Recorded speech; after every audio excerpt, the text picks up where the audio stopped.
Take a look today at the Saints Patriots Pro Football Focus grades. So we take a look at this every single week. We usually wait a little bit until some more metrics are out there, but I wanted to really focus on this because as frustrated as I was after the Patriots game, here I am now even more frustrated.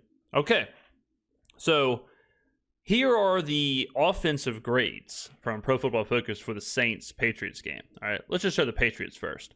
Patriots first, 93.9 for Demario Douglas, 91.2 for Kayshon Boutte, 91.0 for Drake May. None of those should be surprising. All right. Here's the Saints, 93.2 for Spencer Rattler. Spencer Rattler was the second highest. Demario Douglas was the highest. But, for all intents and purposes, Spencer Rattler was the highest graded player in the entire game. Okay? Let's see defensively, just to make sure. In the entire game, Spencer Rattler was the highest graded player. This is why it's frustrating. Now, you could say, well, James is one grade. Well, PFF. Well, I'm not talking about Spencer Rattler being the long-term franchise quarterback. I'm not talking about him being this or that or whatever. In this one game, in these 4 quarters, and I ain't talking a dollar, Spencer Rattler was the best player on the field. The New Orleans Saints cannot lose games where Spencer Rattler is grading out as prime Dan Marino. Cannot do it. Can't happen. And that's not just the Saints. Any team, especially a team with a 5th-round, second-year quarterback and a relatively below-average talent roster. Who's another team that's in that? Let's just say the Panthers. The Panthers cannot lose games where Bryce Young is grading out like prime Brett Favre. If Bryce Young is dropping 93.2 grades, 92, 91, 95, and he's the best player on the field, the Panthers can't squander those games. The Saints cannot squander performances like this. This is what I mean by the team is letting Rattler down in these games.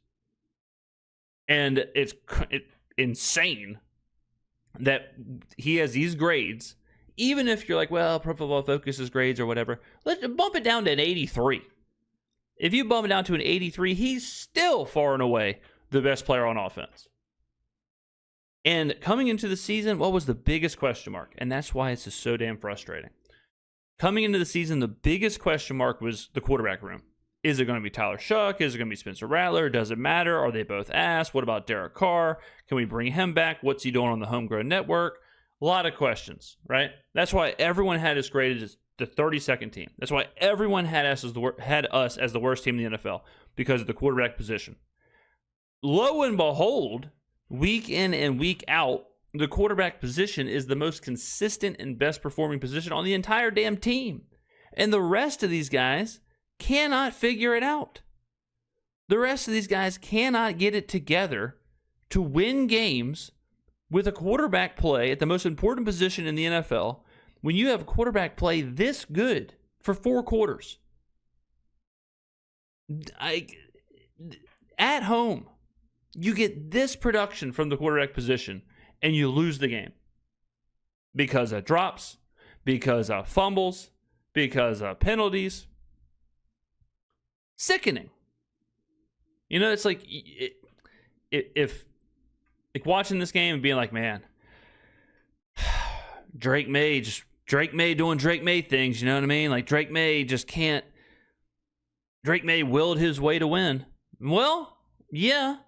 But Drake May also had Kayshon Boutte doing things. He also had Demario Douglas doing things. He also had players existing around him. Spencer Rattler, not so much. Not so much. He had Kelvin Banks and Talise Fuaga, thank God. Brandon Cooks was cool. This is when I see this, it makes me sick to my stomach. I want to vomit all over my keyboard. Worst graded out players: Juwan Johnson, should be no surprise. Trevor Penning, Kendra Miller, Jack Stoll, were all pretty bad. For the Patriots, shocking that Ramondre Stevenson wasn't their worst. On defense, Pete Werner graded out the best. Pete Werner was top honors. Chase Young, good game. Danny Stutzman, good game. Godshaw was good. Stallbird, worst. Quincy Riley, Jonas Sanker, Kool-Aid McKinstry, Alontae Taylor. I mean, just an absolute masterclass from the Saints secondary. Just a masterclass. I mean, this shouldn't be too surprising after the big plays to start the game, but oofa. Brutal. Good to see Pete Werner exist, though. I mean, Pete Werner's had a really bad season, so to see him up there is good. Tough stuff, man, for Riley, Sanker, Kool-Aid, and Alontae. The casual 27.6 coverage grade, 35.7 coverage grade, 35.6 coverage grade, 57.5 coverage grade.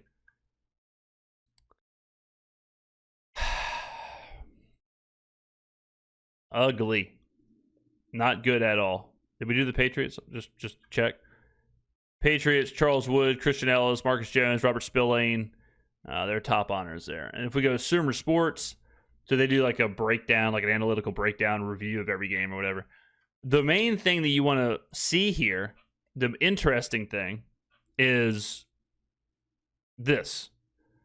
The New England Patriots had an average third down distance of 8.4. 8.4. Third and 8.4 was their average third down distance.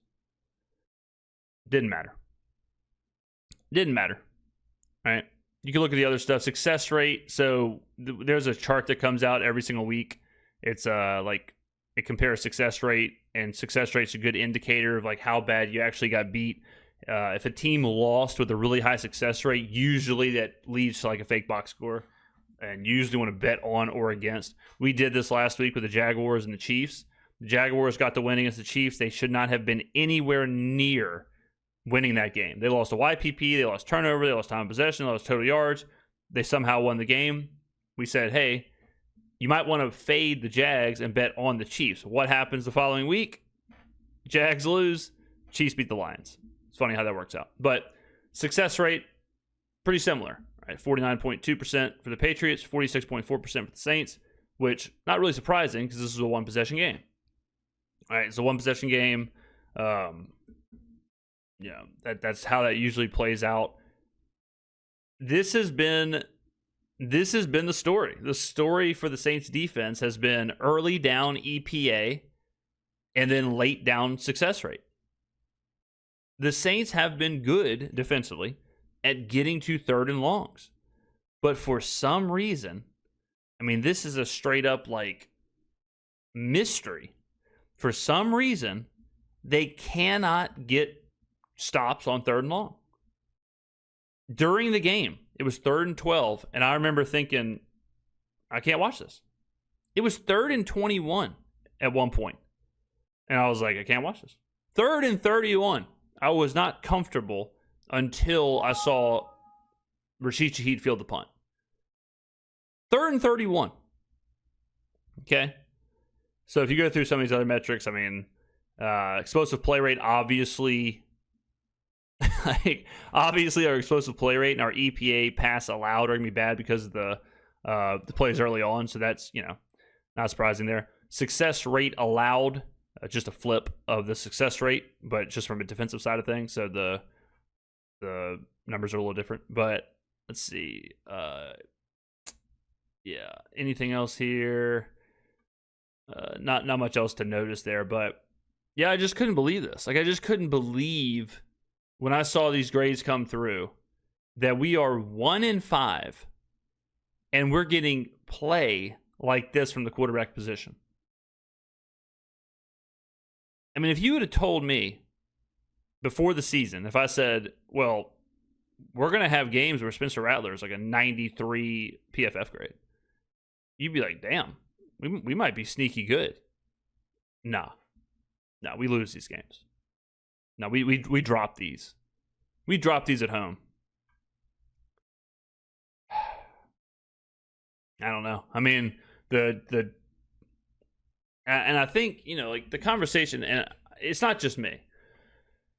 I read hundreds of comments every day, hundreds of tweets every day, and I think this game was particularly frustrating for the coaches, the players, the Saints community, the fans, whatever. And it's because of this. Like, it's the reflection right here. It's that we are doing the things that people said we'd be bad at. Like, we're okay at the quarterback position. But the results are horrible because the stuff that, I don't want to say we took for granted, but the stuff that we just said, okay, this will be good. Like, this will be fine. These players are good. These players are fine. Those players are letting us down. And so we're stuck with this 1-5 record when it feels like we shouldn't be 1-5. I mean, the Panthers are 3-3. Right? The Panthers are 3-3. Saints are 1-5. And that feels unfair. It feels like it shouldn't be the case. I am not saying the Saints should be 6-0, 5-1, 4-2, playoff team. Not saying that. I'd be cool with 2-4. I'd be cool with 3-3. Moving forward, like, I would print this out and I'd put it in the locker room. And I would say, guys, we cannot lose games where the quarterback position is playing at this level at home. We cannot lose those games. Cannot. If we would have lost this game and Rattler was a 61.4, it's like, all right, it's the NFL. I mean, let's just take a look at some other games. Like, let's see if we can go. Let's do like the Jaguars game. Let's see what Trevor Lawrence was in this game. Trevor Lawrence was a 69.2. Right. Okay. Sam Darnold was a 94.6. Like, Sam Darnold put in an insane performance to win this game. JSN right there with him. Look at this. Look at JSN. Look at Cooper Kupp. Look at Kenneth Walker. Look at these guys. Like, they are. Yeah, Sam Darnold's playing insane. 94.6 is nuts. But these other guys, they're right there with him. Like, they're elevating. They're playing up to that level. And what happens? They win the game. Jacksonville loses. Trevor Lawrence plays a 69.2. Okay, no one really plays well. All right, they probably should lose that game, right? Let's go to another one. Let's go this one. Let's see what Bryce Young did. Bryce Young, 82.1. Okay, but look, the rest of his team is right there with him. Man, it's crazy. Tedder McMillan is a 70.8 because he had 2 touchdowns. So he must have really struggled. And Rico Dowdle, again, kind of crazy. He's this low, but like Dak, 81.1. George Pickens went nuts in this game. Like, you look at some of these performances from other quarterbacks around the league and other teams around the league, and you can kind of see, like, okay, who's dragging the team, who's lifting the team up. What's another one? Let's see how Mahomes was in this one. Mahomes puts up a 72.8, but then you've got Travis Kelce, 86.6, Juju Smith-Schuster, 81.2, Hollywood Brown, 76.4. It doesn't take Mahomes having a 91.2, a 93.4, a 94 grade, because these guys are right there. They're playing up to snuff. They're doing what they got to do to win the game. Who else? Let's check old Jackson Dart in this one. Jackson Dart, 89.7. And you see these games, and you see these teams get these wins, and then you see this, and you're like, well, damn, no one else could even grade out above a 70? I mean, if this is a group project, Rattler's got to be furious. He's doing all the work. And again, let me make this clear. I'm not saying that this is indicative that Rattler should get a 5-year contract and he's the greatest quarterback of all time and he's the franchise and he'll be the starting quarterback next year. I'm not saying any of that. We're talking about this specific Patriots game, this specific 4 quarters right here. This right here, this moment, this week, this game. Like, this is crazy. This is nuts to look at when you look at these grades. Let's look at it. Let's look at all the weeks. Week 5. Week 4. Week 3. This was the worst. This was the Seahawks game. This was a disaster. Week 2. Week 1. So Rattler has been second, kind of pretty much first. Jack Stoll played 18 snaps. The week 3, second, and first. And we're 1-5. The quarterback position has been the highest or second highest graded player in 5 of the 6 games, and we're 1-5. You cannot have that. All this right here, all these other players, they got to get better quick. They got to figure it out. Or it's going to be up to the coaches in the front office to start bringing in players, whether it's through the draft or trades or free agency or whatever. Shocking. All right, ladies and gentlemen, let me know in the comments below. Are you surprised to see this? Are you surprised to see Rattler's grade? Did you think it was this high? Did you think it was lower? Let me know in the comments below. Thank you for watching. I will see you in the next video.